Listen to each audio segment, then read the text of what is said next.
How you doing? My name's Mike, and we got Mr. Roots hanging out on place right here, and we got Mr. Gucci hanging out on his place. Now, we also have Gucci's crate hanging out here, and today I'm going to show you guys what it's like, what the rules are, what the protocol is to put a trained dog in their crate, and it's very specific. I can't tell you how many times I've been in owners' homes and have them ask them to put their dog in the crate, and it's a big thing that a lot of people struggle with. I mean, we see dogs that won't go anywhere near the crate, to dogs that urinate when you try to put them in the crate, to dogs that just rush into the crate, and then there's some dogs that will just calmly walk in. You know, that's pretty few and far between as far as what we see. We get a lot of excited dogs because that's where you're going to see a lot of the issues. Now, the reason we do all these things is to keep all those unwanted symptoms down. So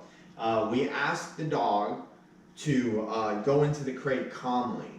Why do we do that? We do that because we want the dog calm in other areas of its life. So if we allow the dog to rush into the crate at any time or whenever, then we are telling the dog, good, we want you to be excited. We like this energy. Now the dog will greet people with that energy, walk on the leash with that energy, and just live its life in that type of space. This is why we ask the dog to be calm. So the same thing goes for if we practice the calmness with the dog and taking our time and treating this like a threshold. The dog will actually start to calm down when we get the dog entering the crate calmly, get the dog lying on place calmly like he is. Good boy, Gucci, good place. Remember, I can reward the dog, good place, good job, Gucci. If we reward calmness and we pet him when he's calm, and I reinforce what he's doing by petting him when he's calm, now I'm sending the message of, good boy, this is what I like. That's why he's going to start to look like my dog. He's going to start to be calm.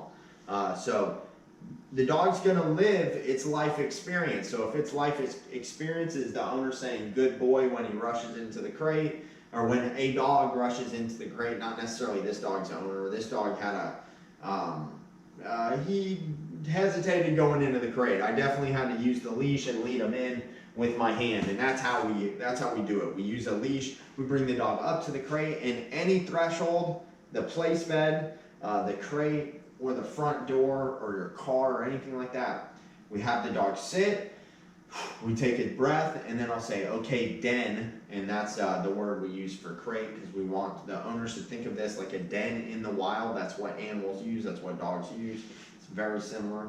So we'll say, okay, den, and then we'll actually take our hand, and you want to put your hand in the crate first to lead the dog in. That's going to gain your dog's trust. That shows the dog that, look, it's like I'm entering the crate with you, before you, leading you in, showing you that it's okay. You know, if they're hesitant, you show them.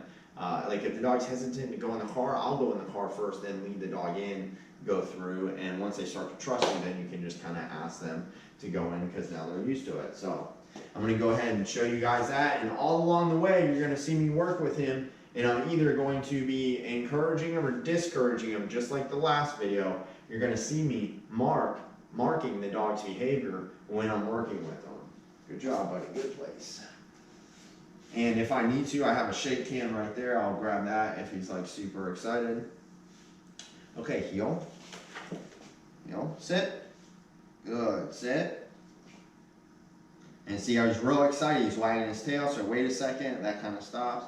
Okay, Den, we'll lead him in. Attaboy, good Den, you did a good job. Now we use this front door to shut on him just like this. Now at first, when I first had him, he would lick the crate, lick the leash, lick my hands when I stuck him anywhere near him. So we use this. So look, there you go, good boy.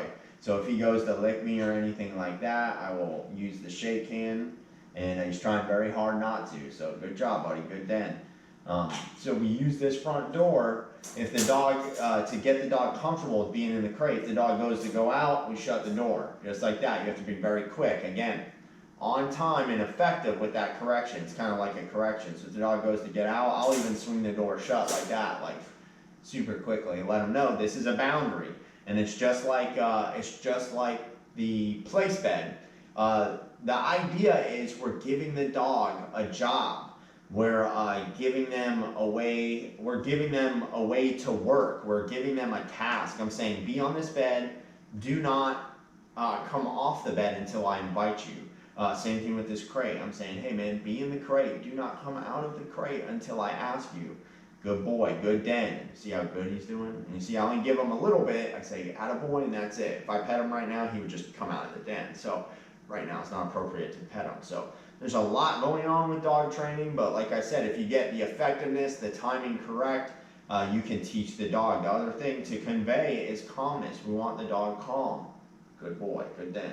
We want him calm as possible all the time. And that's what's going to get him to be compliant with me or with the owner, is by having him calm. The way you keep him calm is by marking that behavior, timing, and effectiveness. So I'm going to move this up here. Good den. Okay, heel. Good. Attaboy. Good job, buddy. Sit. So again, another threshold. Place. Good boy. He's doing it nice and calm. Good. Good boy. You see eye contact. That's very good. Now, the way you get this, place. See him kind of moving, or remind him.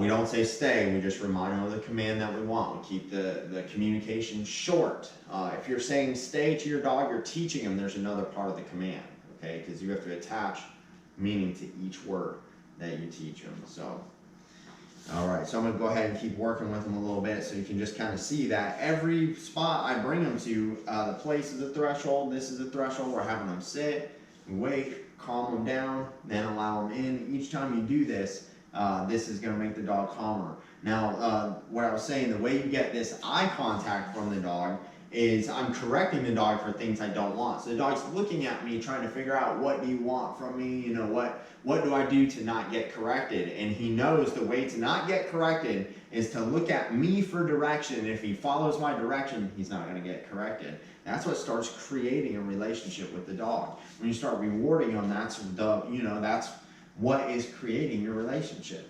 Okay, heel. So a little correction, try to get him firmly, heel.